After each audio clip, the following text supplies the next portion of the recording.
Why, yes, it has worked. Hello. Hi, So, I see. Yeah, red live button. I think we're on the air. oh, good. So, how do you pronounce this word? SZDT. Oh, SZDT. It's pronounced Samizdat, which is kind of an inside joke. I'm a bit of a history buff, and in back in the day in the USSR, when people would share censored books or records, it was called Samizdat. So they would do all sorts of really creative things, like pressing vinyl rock and roll records onto old X-rays from the hospital, and so you get there's still these really cool samizdat artifacts in museums of like, rock and roll record of like somebody's X-ray with a skeleton sort of pressed into the vinyl. So I thought that was a pretty cool backronym for what we were trying to accomplish here, which is a little bit of a twist on maybe the classic decentralization themes. Yes, a backronym indeed. So, on the site, which I put up on the screen, or on the GitHub README, it says that this is for censorship-resistant data archives, which, of course, makes sense with the Samizdat reference. But that's sort of a weird thing. Like, why do you need a censorship-resistant archive anyway? Yeah, well, I guess it depends on where you are. But I suppose, okay, so maybe a little bit about me and my background, my journey, and how I ended up noodling on this. Actually, Chad, you were my lead investor in my last startup, Subconscious, where we built a decentralized protocol on top of IPFS. And our goal at that time was user ownership of data. But I sort of noticed some interesting things, like the word decentralization packs into it a lot of hopes and dreams. And often we lose sight of the actual user value by sort of debating what is the most decentralized in some abstract sense, right? And this is back in 2022, 2023. So really probably around the same time that the folks at Blue Sky were just getting started. Mastodon was kind of new. You had things like Nostr. There are a bunch of like really early protocol projects, of which we were one. And I think everybody was sort of exploring different takes on what it would mean to decentralize the web somewhat. Now, I think we had experienced a lot of challenges with classic peer-to-peer protocols, and classic peer-to-peer protocols kind of have this picture of like a perfectly flat universe, like a perfectly flat network where everyone's maybe running a server in their closet, or maybe your phone is connecting directly to another phone over the internet. And in practice, at scale, this ends up becoming really tricky often. You end up seeing these things emerge they usually call them super peers or super nodes. It's like, all nodes are equal, but some are more equal than others, because in practice, like my phone has a limited battery life, or it might be off sometimes. And when you're trying to connect to it, it's kind of gone from the universe.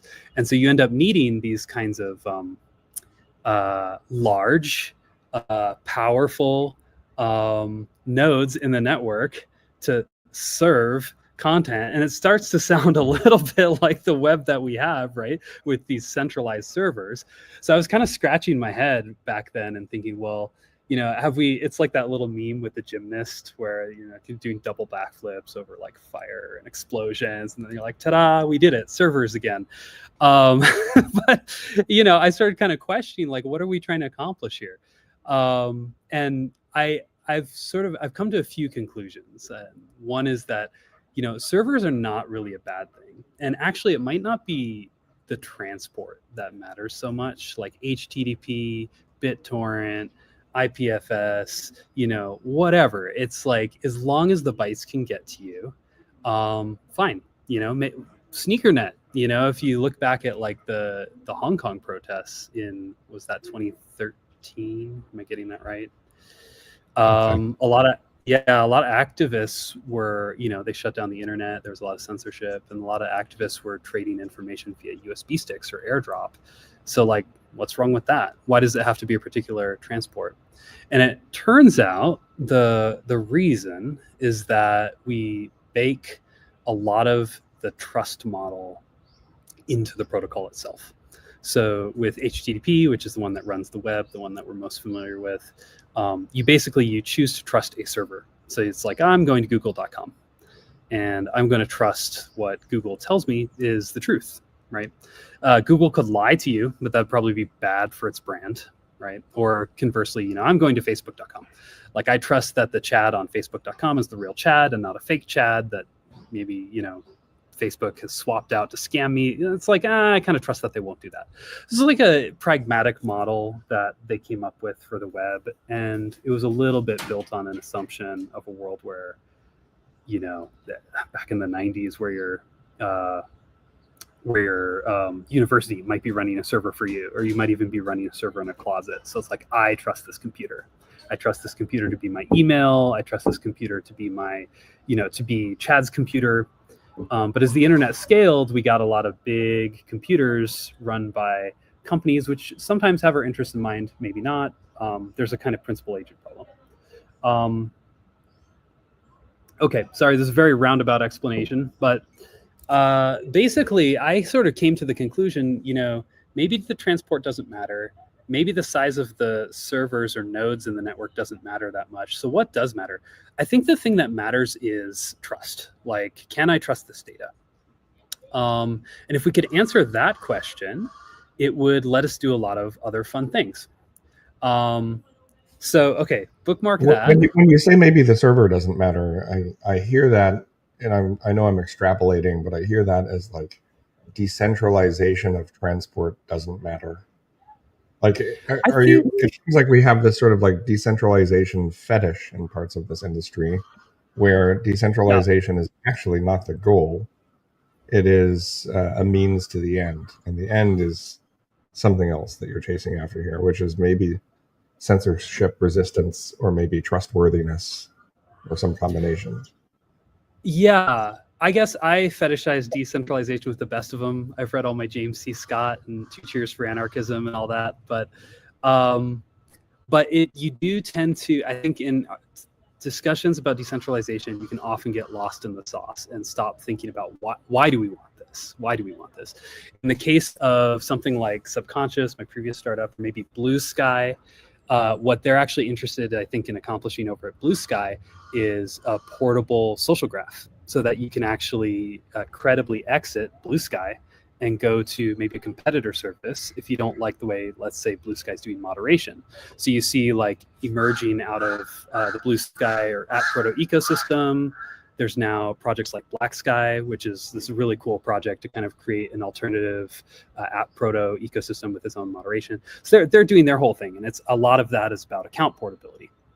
I got really interested in this sub-problem of censorship resistance, and it was a little bit provoked by some personal experiences. So my partner is a doctor, and she works in global health. She's an epidemiologist, which basically means she does a lot of disease surveillance. And actually, in particular, what she does is working with malnourished kids, developing new treatments to help them bounce back. So that's her world. She's a doctor. And the recent, adventures that have been happening in the US, Doge has basically nuked from orbit all global health work in the US. Like, literally, they poison pilled it. It's very silly. It's like they're doing string searches for words like bias and then nuking the grant. And if you know anything about science, you'll know, like, bias is like a statistical term. It's like, you want to avoid statistical bias, which is a mathematical term. It's just like politics getting so up its own ass that, like, they don't even know what they're doing, or at least you like to hope they don't. So anyway, as part of this sort of massive right-think purging of science, I guess, they nuked a bunch of CDC data. And this is data that my partner uses. It's statistical data about disease, about all sorts of things that has been accrued over many, many years. It's kind of necessary to do science. And I was kind of tearing my hair out because, like, who does this benefit? It's very confusing. The Internet Archive, luckily, did capture a snapshot of a lot of this stuff. But I started to kind of, pull on this thread in my mind. I'm like, okay, I love the Internet Archive. What happens when they go down? They're another centralized thing. So you end up in this kind of funny whack-a-mole where it's like, oh, they took down the Internet Archive. And you can see Elon sort of circling Wikipedia, trying to revoke its 501c3 status. Like, who knows? This could happen to Internet Archive tomorrow. Like, I don't know the mind of Elon Musk. There seems to be like a problem with the way that we've architected this stuff. It was pragmatic at the time, but it also assumed a kind of high trust, not very adversarial environment. And I kind of think we need like a more resilient way to publish data. And there's a crossover here with a lot of these other themes of like user ownership of data, user control. I think a lot of the maybe ills of the web that we have is downstream of the fact that trust is rooted to the server. So how can we decouple that? That's kind of where I started with SZDT. That was a bit of a long one. Should we pause there? What questions do you have? No, I want to see what it is now. Like, what does it actually do? Okay, yeah. Going in the right direction. Well, should we? Maybe I'll present my screen here, and we can share where I'm at, which will be a little bit unglamorous because this is work in progress. And actually, I'd love to get your reaction too. I know you've done a lot of development work over the years. Ooh, infinite me's. Okay, I shared my whole screen. Maybe let's start with a terminal session, and I've got my little SZDT Rust project here.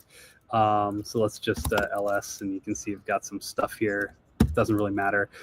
Maybe what matters is I have this directory called fixtures, which is just some markdown files. We've got A markdown, B.markdown, and a test, sort of pathological markdown file called cats. That's just a really long title, .markdown.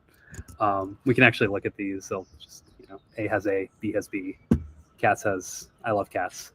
Okay, so do you really love cats? Is that a thing? I'm a fan of cats.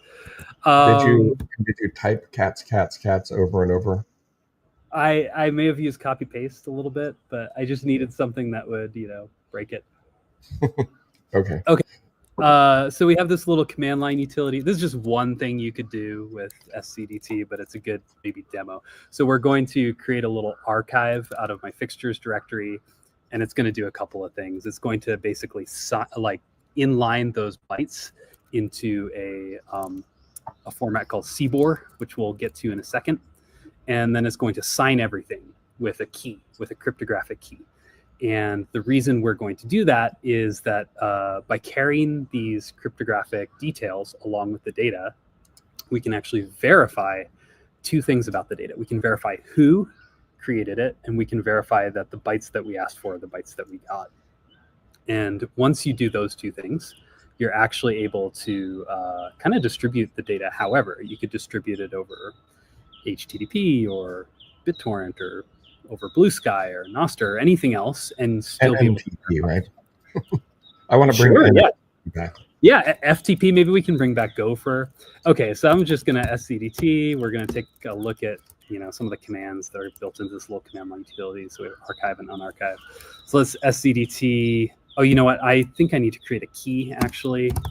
So this is a sub command. I'm going to go ahead and SZDT key create, and this is just going to create for us a public and private key pair. This is a oh, that's right. Okay. This is meant to happen. I don't want to overwrite my key that already exists. So like SZDT key list. Okay, and we're going to go ahead and delete the default key. SZDT key delete. These are all test keys, so it should be fine. And let's try that again. And you say this is a private key pair, so this is just normal PKI stuff. Yeah, this is if you know your cryptography, it's a ED25519 key pair. And this is just like a sort of standard way of cryptographically signing data so that you can prove it. I guess in cryptography, they call it non-repudiability. It's basically, I can use math to prove that you, Chad, publish this data because you signed it with your private key, and then I have your public key, and I can use your public key to verify it. So we have two things here. The internet can steal my recovery phrase. That's no problem because this is going to be a throwaway key. But we have two things here. One is this is called a DID, a decentralized identifier. And this is like a newer web standard that basically lets us publish public keys in a decentralized way. So you could say, this ugly string of letters and numbers is basically something that points to a public key. We don't really have to care about it too much. And I'll talk about why in a minute. Okay. The second thing here, this recovery phrase, this is like a little piece of tech borrowed from the Bitcoin expanded universe, but it basically takes a private key and it transforms it into what's called a recovery phrase. So this recovery phrase is just sort of some text that you can plug back into the system to recover your private key. Anyway, that's a start, right? So we've got a key pair. Now we can sign things. Now I'm going to say SZDT archive fixtures, which is that directory with the markdown files.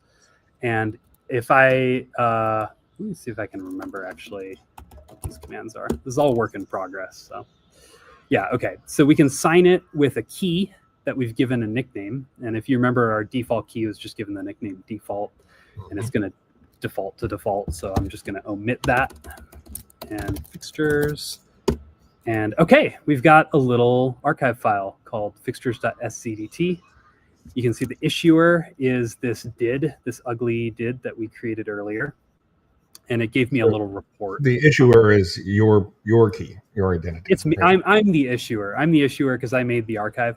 I've borrowed liberally from this standard called JWTs. And we'll touch on that in a bit, but this is something that if you're a web developer, you've probably encountered before.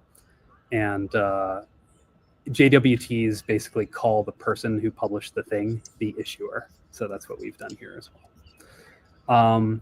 Now, okay, what does that get us? Let's take a look. We've got our fixtures directory. And sorry, there's a lot of carnage here because this is actually my Rust project. I'm just doing it from that project.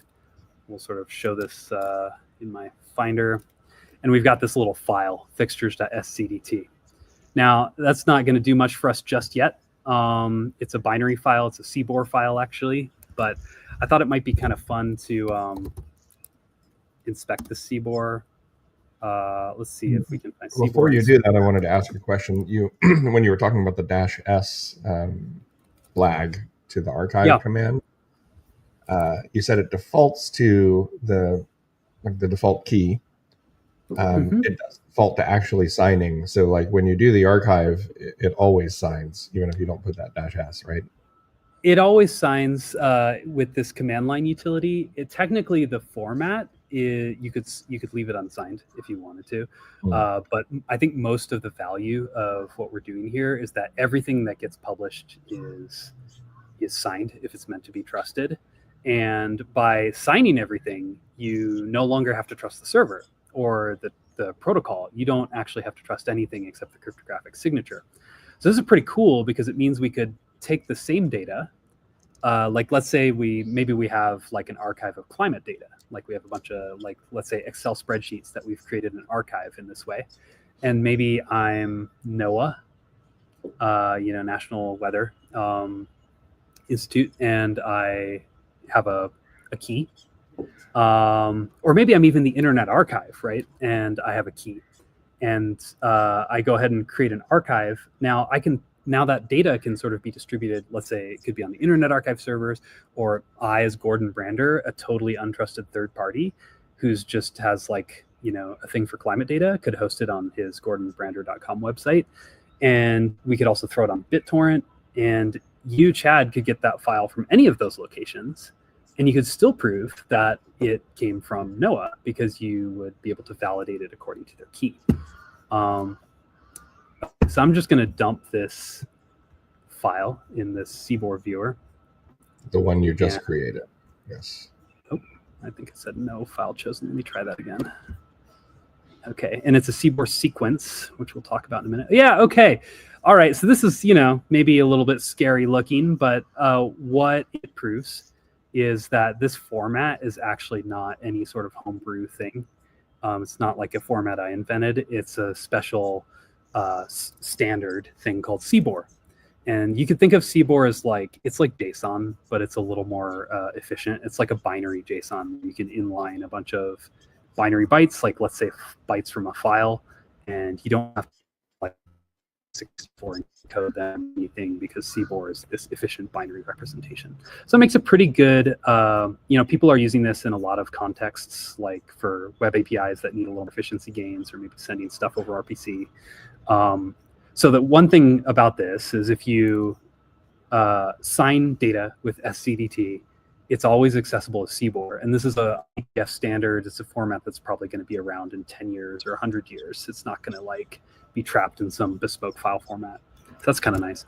Okay, so part of censorship resistance and part of sort of the essence of decentralization, right? That you actually have to be able to access the files using open tools. Yeah, I feel that way. Right. Yeah. I mean, a lot of, if we're thinking about, the value of this tech from the standpoint of censorship resistance, I guess you want a few things to be true. I'm a big believer in like the dandelion seed method. It's like lots of copies keep stuff safe. Like you want things to be able to be scattered all over the place. And then you also want it to be really easy to get at the data. Like it should be failure tolerant. So if this project, let's say the code is censored, you don't want somehow for this format to now be like a dead document that nobody can access, like a Word perfect file. Like who knows how to open those in 2025, not me. But formats like HTML, JSON, CBOR, these are internet standards that have super, super wide implementation. So you get this kind of resilience bonus because there's this kind of ecosystem around them. I'm going to do one other thing here, which is I'm actually just going to change this file name to fixtures2, just because I already have a fixtures directory and I don't want it to yell at me because I would, potentially overwrite it. And then we're going to unarchive it, and I should see a little report here. So it says unpack the archive, and it told me what the issuer was. It says, oh, the signature is verified, the archive integrity was verified, and we unarchived 3 files, fixtures2. If we take a look at that, we have A, we have B, and we have I love cats. So we did this sort of round trip there. Okay, so this is all very early days. There's a few things here that I think are worth talking about before we dive into how this works. One is that ideally, we don't want to live in a world where like this is me, right? Like this is like a lot of scary numbers and letters and not very memorable. So this is actually a kind of an implementation detail, and something that is in progress that I'm working on is what's called a pet name system, which is a kind of decentralized name system that you can build on top of these.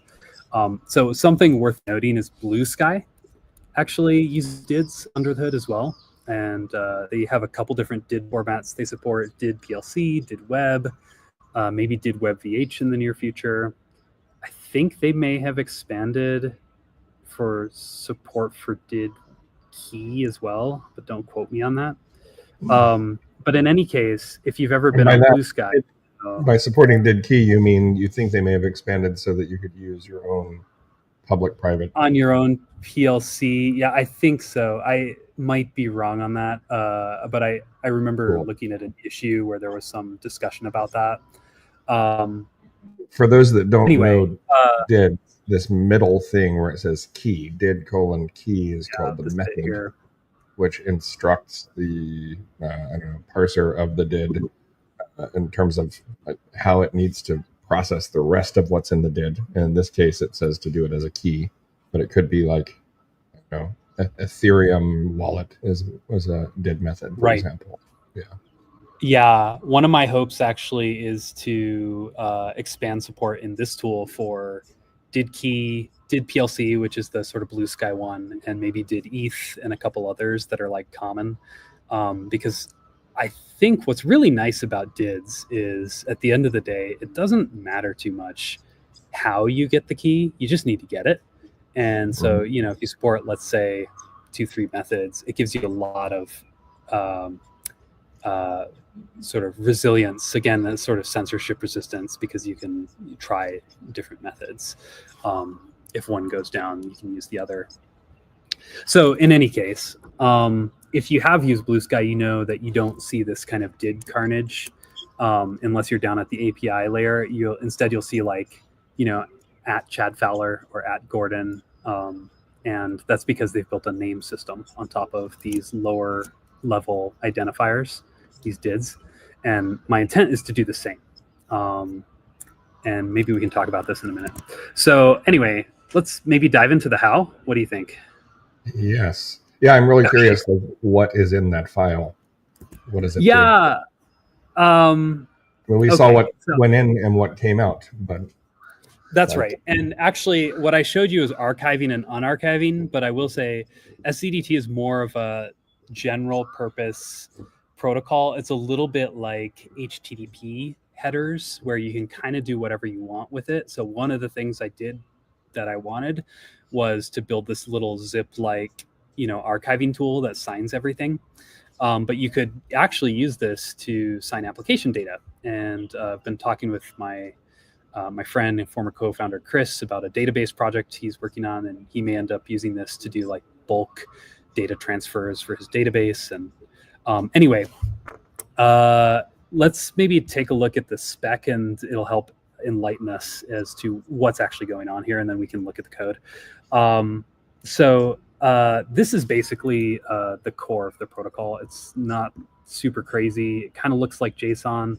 This is what the CBOR would look like if you could read the binary. So we have two things here. We have this sort of this object or map, and it has two keys, protected and unprotected. Now, these are kind of two buckets, and the protected bucket, anything that goes in here is going to be protected by the cryptographic signature, so you can trust it. It also means that anything that changes in here is going to break the signature. So if somebody tries to tamper with the message, it's going to basically blow the whole thing up. And instead of getting this nice message where it says signature verified, you'd get, a big, warning, signature was not verified. In the unprotected, we can put anything that doesn't need to be trusted, and that includes the signature itself. So this is just a bunch of binary gunk that represents the cryptographic signature that we can use to actually prove that this key signed the whole thing. So this is super, super simple. And if you've ever seen JWTs, let's see, JWT.io, this may be a good example. Yeah.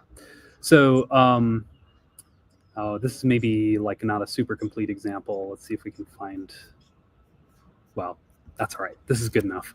JWT is kind of a very similar idea. You have these keys. You can put as many as you want. There's a couple that have sort of blessed meanings like IAT, which means the issued at time, or sort of the timestamp.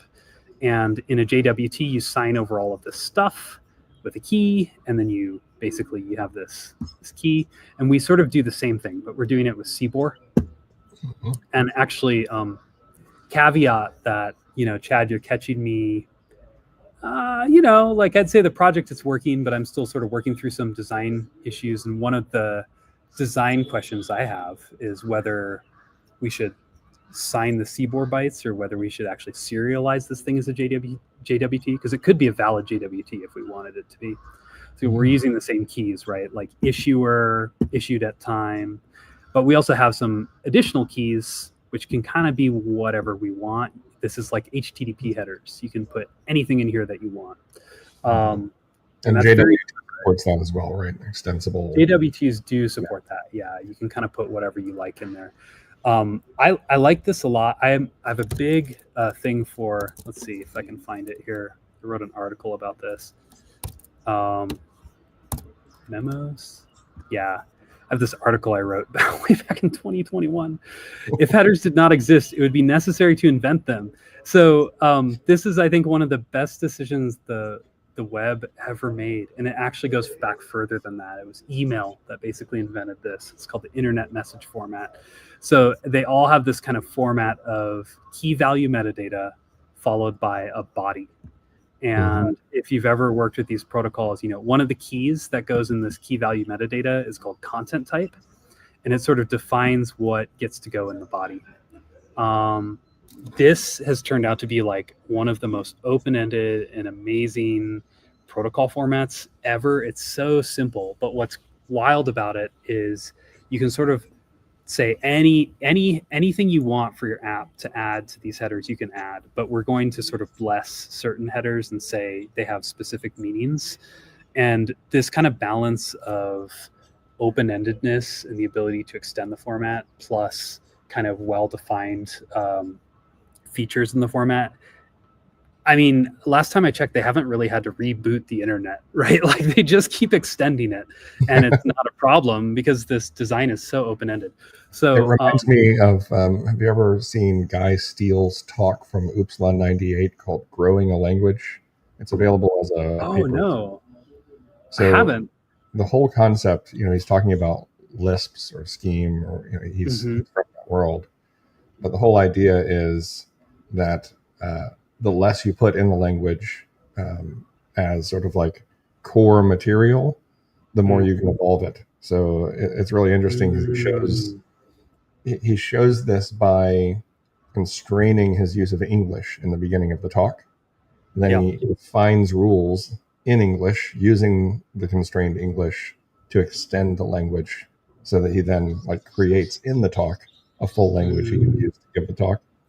Anyway, this sounds unrelated. Amazing. However, I would say that the idea behind these headers and MIME types, on the internet, has created that same sort of open flexibility that you get with language. Thing, there are words that we're using now that we've agreed mean certain things, but then we could create a new word right now and define it, and then for the rest of the conversation use that new word in the same way that you can do this with like Samizdat, for example. Yes, exactly. How would you use Samizdat in a sentence? Oh gosh, I don't know, because it's in the original Russian. It would be used maybe in a particular way. I guess I know it as a kind of like a noun, right? Well, that's a good lesson for me, actually. I think one of the struggles I've had as a an app guy who's kind of like going into the cryptography mines is like, how much do you load up a protocol with? And luckily I've had greater minds that I've been able to draw ideas from, like Tim Berners-Lee or the original ARPA, like email designers. I think that this memo format's amazing. We used it in our previous protocol, Newsphere, and my co-founder Chris, who I would say is the 10x developer to my 1x app guy, he developed this protocol for called Newsphere that had the same memo structure, and we built it on top of IPFS. So I've been very inspired by that older work that we did.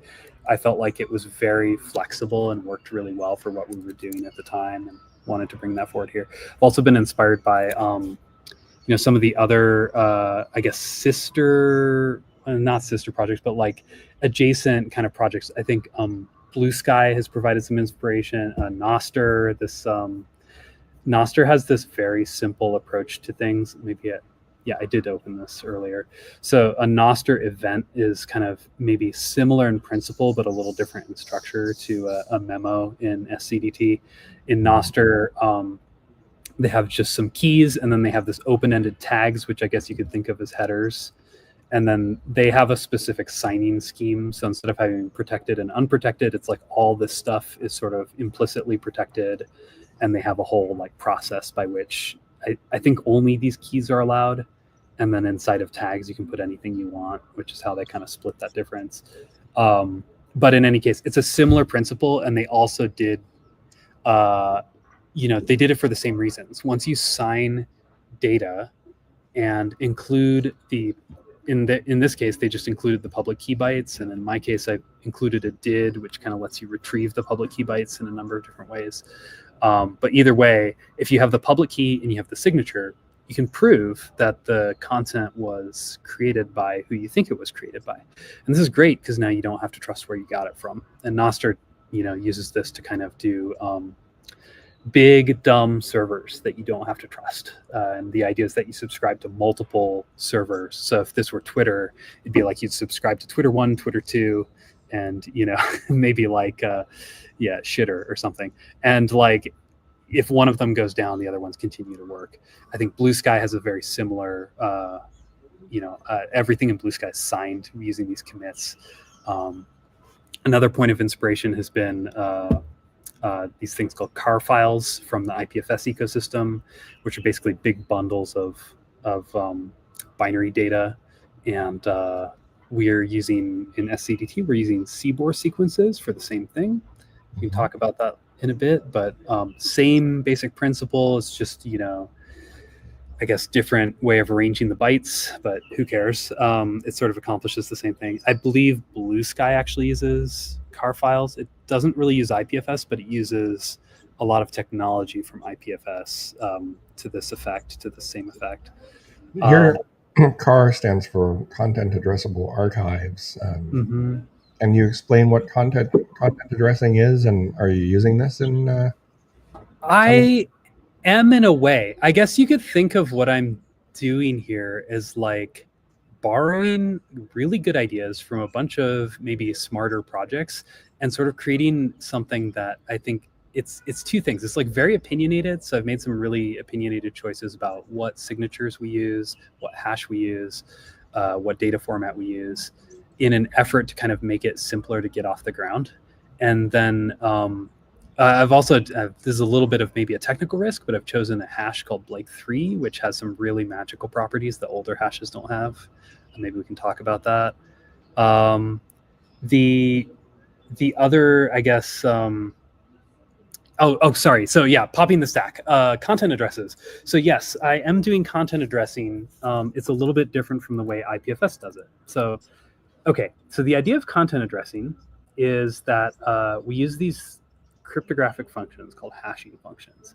And the idea of a cryptographic function, or hashing function rather, is you put a bunch of data into it, and it gives you a unique, it's actually a unique number, but we usually visualize it as one of these big strings of numbers and letters.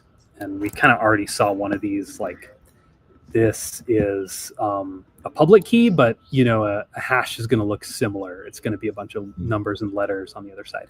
So they have this really cool property, which is that that string uniquely corresponds to the original data. So it's sort of a one-way function where you put the data in, you get a hash out. And if you take that same data, put it back into the function, you'll get the same hash out. And what this gives us is the ability to kind of uniquely identify content. And we're not identifying where the content lives, we're identifying what the content is. So if we build a system where we can ask for content by its hash, then we can kind of get that content from anywhere.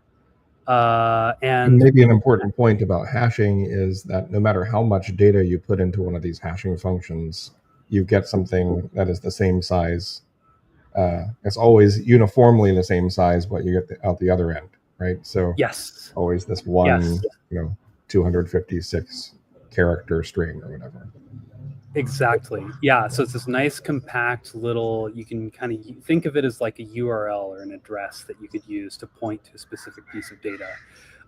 Now, IPFS has a variety of kinds of content addresses, and they do a lot of magic around chunking content and producing these numbers in more complex ways that are, I guess, beneficial for their use case. I did something very simple. You could even say it's like stupid, but I kind of like how stupid simple it is, which is I just use a hash as a content address. So in a memo, there's this field called source.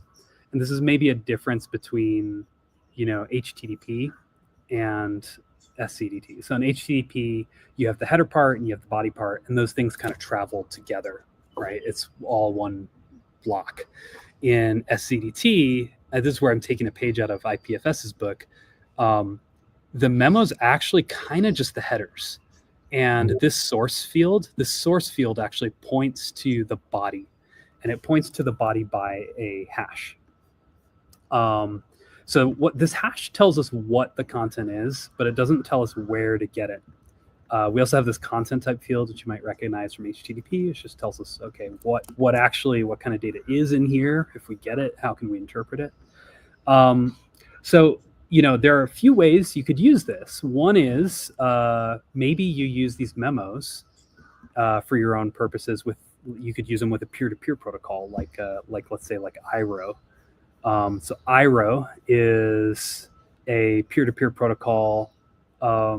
Maybe similar to IPFS in some ways, but they use the Blake 3 hash, the same hash that I'm using, because it has all these magical properties. And they're doing a bunch of really cool stuff for, efficiency and resilience. But that's one way you could use this content address if you wanted to. You could plug it into IRO and get the body bytes back. Another way is you could bundle up pairs of these memos, these headers, and the actual bytes into a CBOR sequence. So this is where I've got this little sequences spec, which is very short because it's actually basically just the standard CBOR sequences. CBOR sequences is like an IETF standard.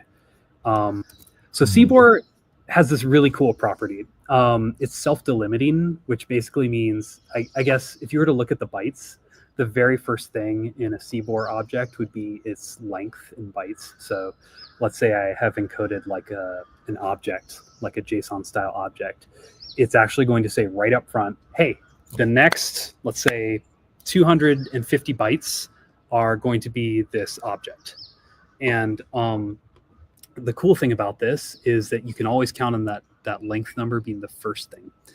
And so you can literally just concatenate CBOR values one after the other. So CBOR value defined in the spec already has that number in it. Yeah, yep. That's cool. So I like this. This is actually a lot like car files. So car files, if we were to unpack a car file, it's a binary format. It's kind of custom format, but they do the same thing. The first thing in every block is a length followed by whatever the data is. And so they go length, content ID, data. We're doing something a little different, but it's basically the same idea. We're just using the standard CBOR sequences because it happens to have the same property. And it's just like value, value, value, value, value. So what's cool about this is I can basically say, well, my first value is that memo. And then my second value is going to be the body. So this is actually what we're doing in the, let's take a look at the archive script, maybe. This is all Rust. So apologies for people who are, I'm mostly a JavaScript guy. I'm like a 1X Rust programmer. Language doesn't matter anymore, though. You can program it's true. I have to say I've gotten pretty far with Claude Code, and it's not as good at Rust as it is at TypeScript, but it's good enough, and that's pretty great. So actually, if we look at what's happening under the hood here with the archive writer, I'm basically grabbing a bunch of paths by walking a directory. I'm building a manifest, which is just sort of like whatever. It's an extra step. It just says, here's what's in the archive. Zip does this as well. It's like, here's a basically table of contents for what's in the archive. And this is a custom thing. Like, this is not part of SZDT, the protocol. It's just kind of for my use case, my archiving use case.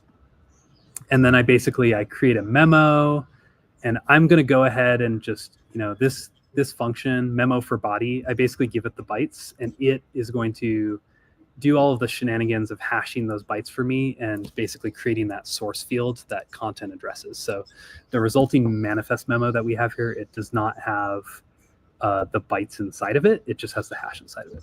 We can actually look at that. So I have this body to link, layers of indirection, classic programming problem. So body to link, what does to link do? I call these links because they're, it's a hash, but it's like we use it like a link. So we basically just turn it into bytes, and then we hash the bytes, and then we return the hash. That's it. Not too crazy. So great, I have this manifest, I sign it. The memo structure that we have here has some built-in signing features in the Rust API. So I just sign it with my key. Then I create a file, and I basically use this writer to write all of the data to that file. And I write it a block at a time. So first I write the manifest memo, the memo describing the rest of the data. Then I write the manifest. Then I go ahead and write each of the blobs for each of the files. And CBOR has this nice kind of, there's a bytes type. So kind of like in JavaScript, you have number, string, boolean. CBOR is basically just JSON, but they've added a couple of extra really useful types. So like bytes, which is why I chose it here, because I'm working with binary data a lot.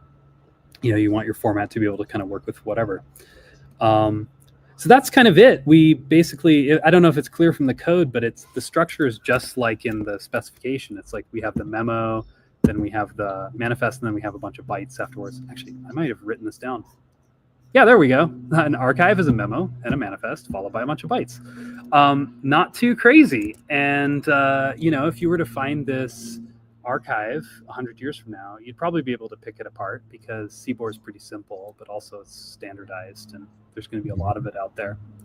But again, this is just one use case. I think the actual magic here is the memo itself, which is sort of extremely open-ended the way the HTTP headers are. You can kind of do whatever you want with it. Looking at this code gave me a question about the format and just like how the signing thing works. So you only sign the memo in this code. Yes. Right? Yes.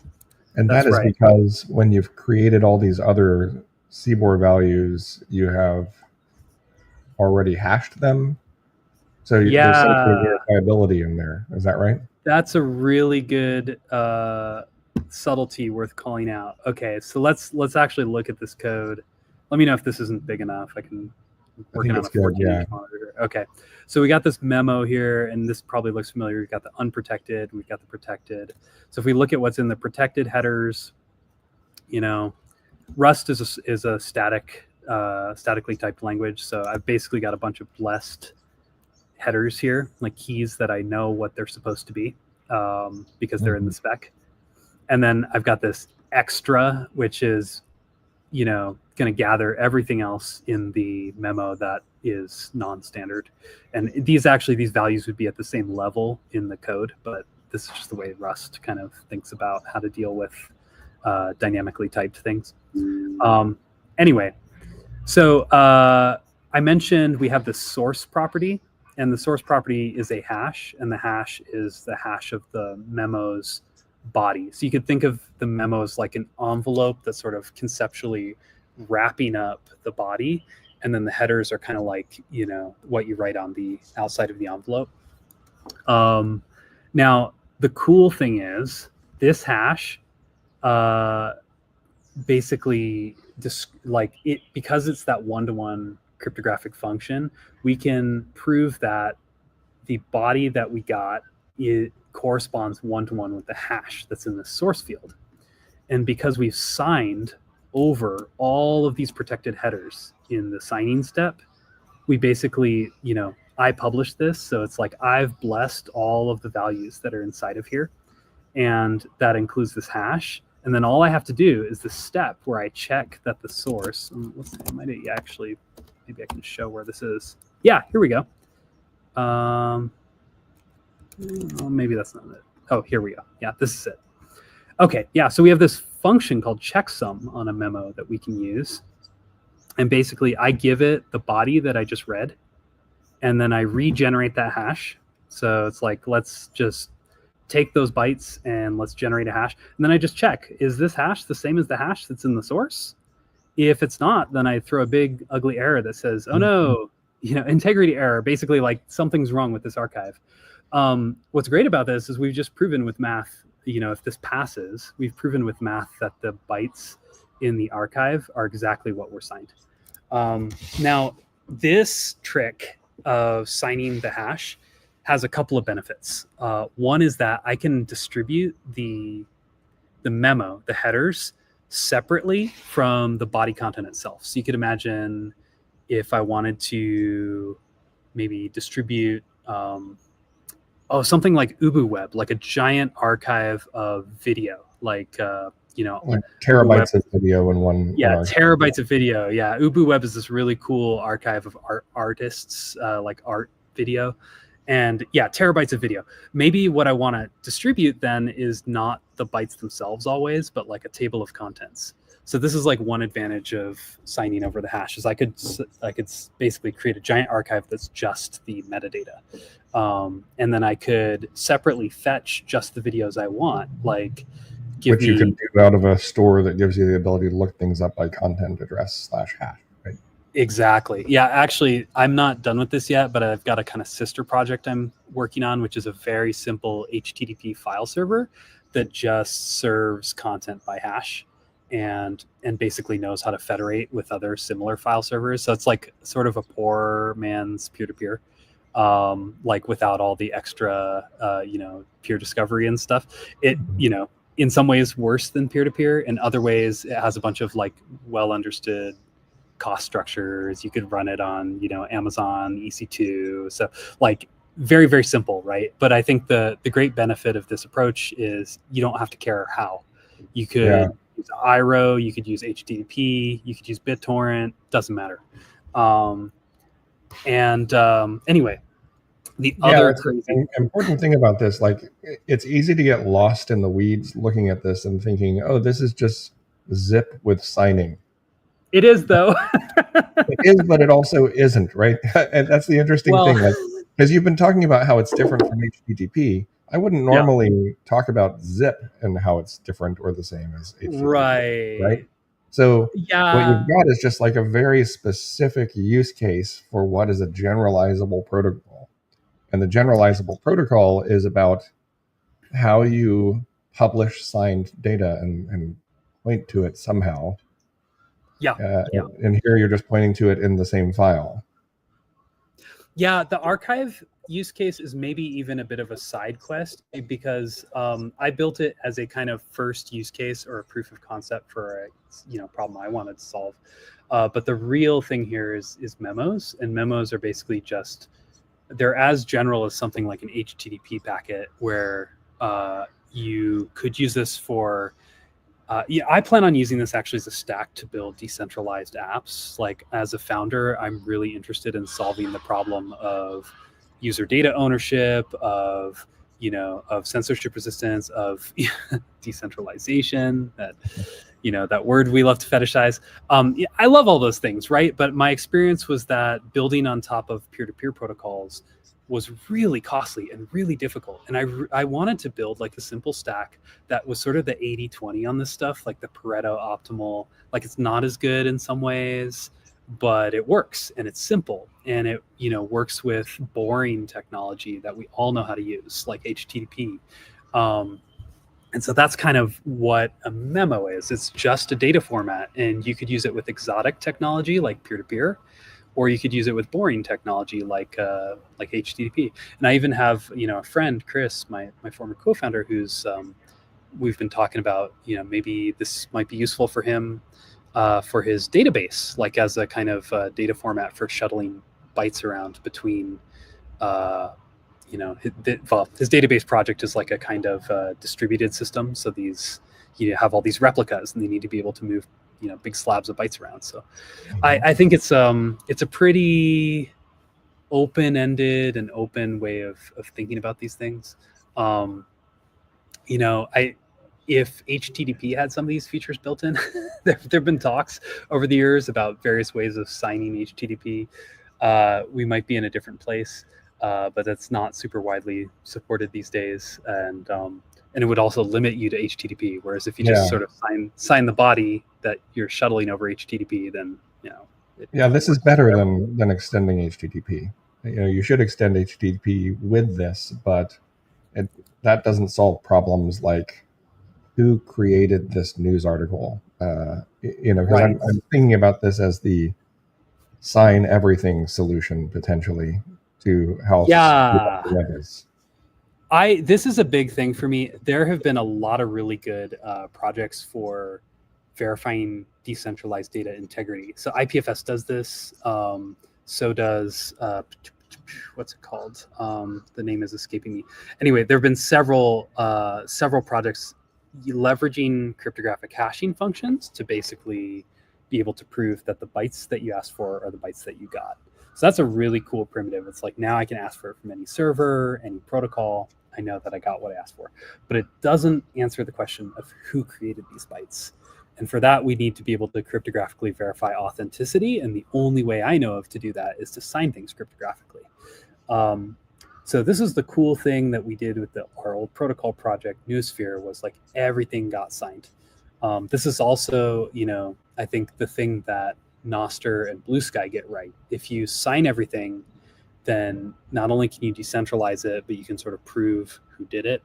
I also think this has a lot of implications for the kind of AI future we're headed into. Like the internet is really quickly getting hollowed out by LLM slop. And, I find AI to be really useful, but there is this kind of challenge of like, how do I know anything's real anymore? Mhm.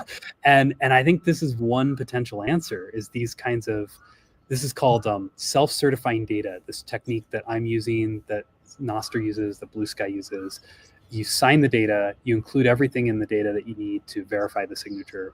And so the data becomes self-certifying. What's cool about this is AI can fake all kinds of things, but it cannot fake a cryptographic signature. So now you have this kind of building block on which you can start to rebuild trust. You could start to, potentially say, I trust these keys and not these other keys. There's a lot of steps I think that need to happen for this protocol and also for all of the other protocols to really kind of like nail this use case. I think I'm basically at the place that Nostr is right now, which is like your identity is a public key. That's a really good place to start, but normal people don't want to see a giant scary did method. They want to be, like at Gordon, at Chad. So we need to build a name system on top of that. That's kind of my next order of business, which I haven't gotten to yet. But we have some cool answers for that there too. Like there's this clever approach called pet names. Let's see if I can find. Yeah. Okay. Yeah, this is a great paper. Christine Lemmer Weber wrote this paper, and the pet name concept goes back, I think, maybe even a decade and a half. It's a pretty old idea. But the basic idea is like on our phone, we have a contacts app, right? And I probably don't remember your phone number, Chad, but it doesn't really matter because on the contacts app, I have like a little database that maps your name, Chad Fowler, to your phone number. Mhm. And why don't we do this with with the internet? It's a really funny thing that we haven't. We have a lot of centralized name systems like the domain name system. But another way you can sort of thread the needle on this is to create a little address book. And this is kind of the next big step in my project is I want to create, well, I've started the building blocks of this, but if we say SZDT key list, this is my address book right now. It only has 2 entries and they're both me. So not a lot going on here yet. But what's going to, in this little command line utility, what's going on here is we're going to be able to remember keys by their nickname. And also we're going to add a little header field to the memo that says, hey, here's my preferred nickname. So if I find a memo from Chad, it's going to have a little header field that says, hey, my nickname is Chad, right? Mhm. And then when I load that memo in, I'm going to get a little like message that says, hey, do you want to save this to your address book, right? So this is a kind of, it doesn't fully solve the discovery method or the discovery problem, right? Like how do I find, like how do I trust that nickname in the first place? But we can often solve that problem in other ways out of band. So in real life, I might give you my business card, or we might tap phones and I exchange my contact info. So similar things can apply here. But another really neat trick, if you're not, sort of a decentralization maximalist, is you can just put on the web like an address book that people can copy, right? And it can act as sort of a seed. Once you have one address book, once you sort of trust a set of keys, you can also then maybe load address books from those keys. And you can bootstrap an entire name system this way from like 1 or 2 sort of centralized seeds. I say sort of centralized because you could put the same address books on many different websites. It doesn't really matter, right? So this is, I love this trick. It's like inelegant, but so simple. And we did it for our last protocol and it works so well. You can also do fun things like do friend of friend kind of addresses where it's like, this is the Alice that Chad knows, right? Right. And then if I friend Alice, then Alice becomes my friend Alice, and you can sort of build out whole social networks this way, actually, which we did do in our last protocol. So this is all kind of ambitious, but I would like to bolt on a very simple name system on top of this protocol. And the name records themselves, the things that are like, hey, this is my nickname, are just going to be encoded as memos, like really, really simple. So you basically just create a memo with a nickname in the headers and you sign it. And that's like a name record kind of in a DNS sense. And I you guess put you could also create memos that point to your address book, which is then signed yes, and is a SZDT file. So, exactly. Yeah. Memos are literally just envelopes. They're just a thing to put data inside that you want to be cryptographically verifiable. And from there you can build up all sorts of primitives. So, I have a couple ambitions for this. One is I have a personal axe to grind about like we need a way to archive scientific data that is, we can actually attribute the data to let's say the scientists or the organizations who published it, so that we can start to distribute these things in a more resilient way. And I kind of fell down this rabbit hole because I was like, oh, no problem, I'll create a BitTorrent mirror for all the CDC data, right? And then I realized, oh, all the web hosts actually block BitTorrent, ports, and it's this whole thing. Like, this is the challenge, right, with exotic technology, is it's theoretically ideal, but you run into all these speed bumps using it often. And so my personal take is you want approaches that can sort of span the range from very boring to very exotic. And that was kind of how I ended up here, is like, if we can just sign data, then we could do it via BitTorrent, or we could just put up a really boring file server, a digital ocean droplet. Who cares? As long as I get the bytes, and we could put it on a thumb drive. That's the other crazy thing about signing data, is you could distribute address books via thumb drives. Not that you'd want to do this, but if you think about like a kind of emergency situation, maybe that would be useful. yeah, or QR codes.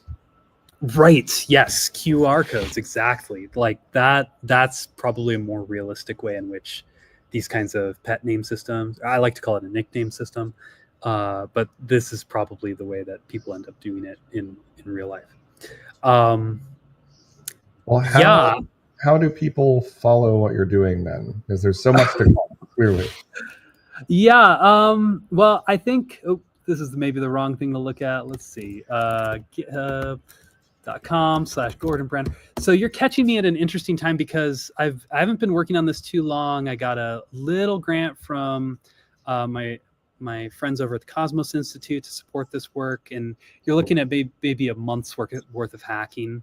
But I'd say that, you saw it, round trips, it works. I think we're in a place where this fairly simple format, we're at the blinking red light stage. But some of these links in my nice little website don't work yet. I have specs, I have an explainer, and I don't have a quick start yet, but we're working on it. So if you want to follow the work, you can find me at github.com/Gordon Brander, GORDONBRANDER/SZDT. And contributions are welcome. Rust might look a little scary, but this is actually a surprisingly simple code base, because it's really not doing a lot. It's kind of like a fancy JWT that can do binary data. And or like you said, it's a zip file that's signed. Yeah, like I own that. It's not that crazy. And I'm not a genius. Like, I'm borrowing great ideas from existing projects like Nostr, Blue Sky, IPFS. In some ways, it's like those projects are all tailored to really cool use cases like social media, and this is just like the simplest, boringest, most generic way that you could maybe do those same ideas. Yeah, I think the phrase "surprisingly simple" kind of wraps up everything that we've looked at. Surprisingly simple, but potentially very powerful. And I hope so. Yeah, that's my speed. I like things that are kind of that you can kind of wrap your head around from first principles. That was what really attracted me to to a lot of the low level IPFS stuff, or to Nostr or to JWTs. I'm hoping to hit that same sort of mark here. Yeah. Oh, something that we might. We don't have time to touch on this, but I will say one other, maybe the one boring choice I've made here is I'm using this hashing function called Blake3. And this might be interesting to people who are compelled to contribute, but let's see if I can find this. Yeah. So Blake3 has this crazy superpower, which is it is built around what's called a Merkle tree, which basically means when it does the hashing, it breaks the data down into little 1024-bit chunks, if I remember correctly. And it basically hashes that chunk, and then it creates a sort of tree of those chunk hashes. Okay, why does it do this? The reason it does this, most hashing functions, they just go from left to right all the way and then give you the hash back. And what that means, in that traditional hashing function approach, is that you have to basically like download the entire content in order to basically prove that it's valid. And what's kind of a bummer about that is if it's not valid, I just spent 2 hours downloading Lord of the Rings 5K only to find out that it was not the right thing, right? What Blake3 lets you do is, because we have this crazy Merkle tree structure, you can do what's called streaming verification. So you can stream chunks of data along with the little branch of the Merkle tree that the hash is being built from. Okay, we don't actually need to get into the how, I guess, but the why, the why this is interesting is I can sort of streaming verify that the bytes I asked for are the bytes I'm getting, and the minute that's not true, I can bail. And another reason that we sign over the Blake3 hash instead of signing over the bytes themselves is I can immediately verify the signature over the headers, which are small. And then I can streaming verify the body, which might be enormous, maybe even too big to fit into memory, using Blake3. And if it was tampered with, it was fake. If I'm going to an untrusted server and it gives me a virus or something, I'm halfway through the process of downloading it, and it's oh no, this isn't right. So we just we get out, and that's really cool. There's a lot of crazy things you can do with Blake3, and I think if one were to pick up memos and SZDT for an application use case, let's say you wanted to move bytes around for your decentralized app project, that Blake3 superpower would have a lot of benefits, because you can basically do all sorts of really efficient streaming data that's cryptographically verified. So that's the one maybe bit of magic that we're doing here, and the rest is pretty boring CBOR and JWT like things. Yeah, that's that. Anything else we should talk about? Well, I think next time we'll do a Blake3 hacks video and just talk about all the weird things you can do with that. Yeah, I love that idea. And maybe we could even pull Chris in, because I think he's doing some interesting stuff with Blake3 as well with his database project. Cool. Well, thank you so much. It has been fun as always, Gordon. Yeah, thanks, Chad. We'll see you around.